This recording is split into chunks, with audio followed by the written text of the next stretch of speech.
everybody, Archer with a Sword here, and welcome to another episode of Heroes 101. We're on episode 3 now, and we're talking about...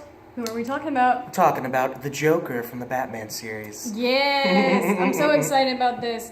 This is my friend Chad, and he knows just about everything Joker. Like, I trust him with my life in this episode. So Chad, I'm going to give you 5 questions, and just give me your honest opinion about them. No problem. So the first question is, why do you like the Joker? Why do I like the Joker? I feel like out of all of Batman's rogues, in my opinion, I do believe Batman does have the best rogues gallery in all of DC. I agree. But the Joker stands out as the most iconic in my opinion. If there was no Joker, then there would be no Batman. If there was no Batman, there would be no Joker. He's funny. He's a showman. He's an entertainer. He's also this sadistic serial killer, psychopath, anarchist who, quite frankly, and to quote from the Dark Knight movie, he just wants to see the world burn. That's all he wants to do. And there's no one more evil than that, in my opinion, out of all of our fictional characters, not only in comic books, but in literature, or movies, or television series.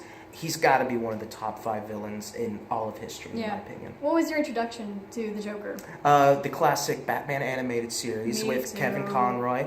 I have never, and the brilliant voice acting of Mark Hamill as the Joker.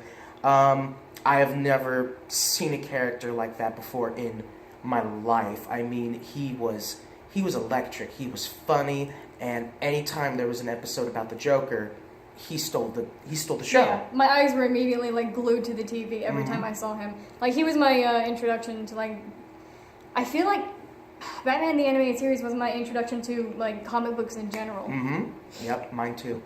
So, who is your favorite actor or voice actor or both, and who is your least favorite? Oh man, there are so many actors have done such a great job with the Joker. I mean, how I organize it, is the 4 movie Jokers we have is the Clown, which is Cesar Romero, the Gangster, which is Jack Nicholson from Tim Burton's, the Anarchist, Heath Ledger, and the Psychopath, Jared Leto from Suicide Squad that's been recently done. In my opinion, I feel my least favorite Joker will have to be Jared Leto. I would agree. And the reason is, when I first saw him, the look intrigued me. I really liked the tattoos. And when I saw his grill, I didn't know why they had that until they explained that he had his teeth knocked out by Batman after he killed Jason Todd as Robin later in their universe. And I was like, okay, I can get behind that. Yeah. But there's only 2 moments from that movie that really made me think that he was the Joker, and it was his laugh. I mean, your Joker is only good as your laugh, in my opinion. And it's when he was in Ace Chemicals with Harley Quinn, when they just come out of the acid, and when he's on the helicopter firing the Tommy gun in the suit. His Joker wasn't necessarily bad, but it wasn't as good as everyone thought it could be. And so I'm saying, do you like the laugh? No. I don't need... The 2 times he laughed in the movie, with the moments I just said, I liked those the were laugh. Okay. That made me go, good, that's him. But the I call it the dying goat laugh. Yeah. The dying goat exactly. laugh. No, you are absolutely right. It just doesn't feel right. It doesn't. Because with Mark Hamill as an example, he has a laugh for every emotion. He has a laugh that is gleeful, to intimidate, to scare the hell out of you. Oh my gosh, he has a laugh even maybe just for Batman. I mean, Mark Hamill described the Joker's voice as a musical instrument, that it shouldn't just really be a ha ha ha or a he. It's ho he ha he ha. Yeah, and then it will be different the next time he does it, and that's what makes it so amazing. For my favorite television or movie one, I should say, because movie and voice acting is different in my opinion. I mean, that's why I definitely separated, because you can't just choose. Gosh, I love them all. I feel like my favorite actually might be a surprise. Well, I'm kind of at a tie between Jack Nicholson and Heath Ledger. And Yeah. the reason is Jack Nicholson took aspects from the comics that Cesar Romero really focused on, which is just being goofy and being a clown. Yes, I loved it. But he took that and he added the elements of the gangster, and he was scary. And this is the first time I ever saw the Joker in a movie kill someone, because in the Batman animated series, he wasn't ever allowed to kill anyone. Right. Just give them that creepy Joker sickening grin. grin, Yeah, yeah. exactly. But he killed them with pins and guns that shot out the bang arrows and the electric joy buzzer. Yes. And he made the jokes, and it was incredible. Heath Ledger, he did something completely different. He pulled a 180 because he wasn't making jokes. Well, he did, but they were way Cynical. darker. They were and very cynical jokes. Yeah, and it was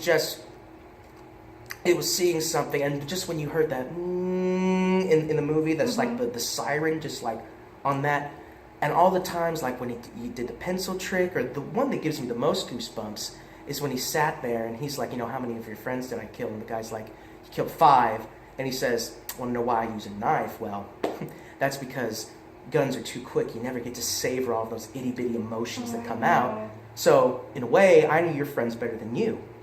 Would you like to know which ones are cowards? And that just, oh man, the hairs and goosebumps on my arms just went up, because I couldn't believe it.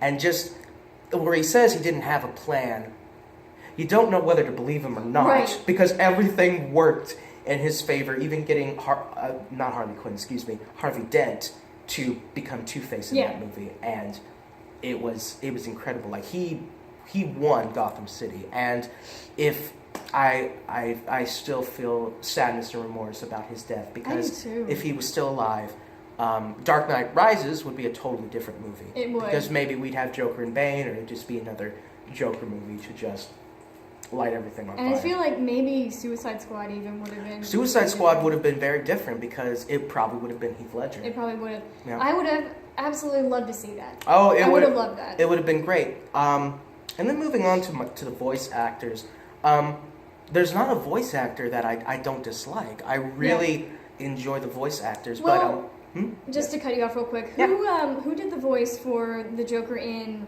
what was it, The Dark Knight Return? Oh, The Dark Knight Returns. I feel like he was too simple. It was the voice actor is slipping my mind, but yes, he wasn't necessarily simple. He was just lighter, because it's been maybe 50 years since Batman is coming back as Batman, excuse me. And Joker has been in an asylum, not eating well. He hasn't been doing anything, because his purpose, like the person, the only people Joker really loves is himself, number one, and Batman. And him coming back, he even says in the movie, he goes, Batman, darling.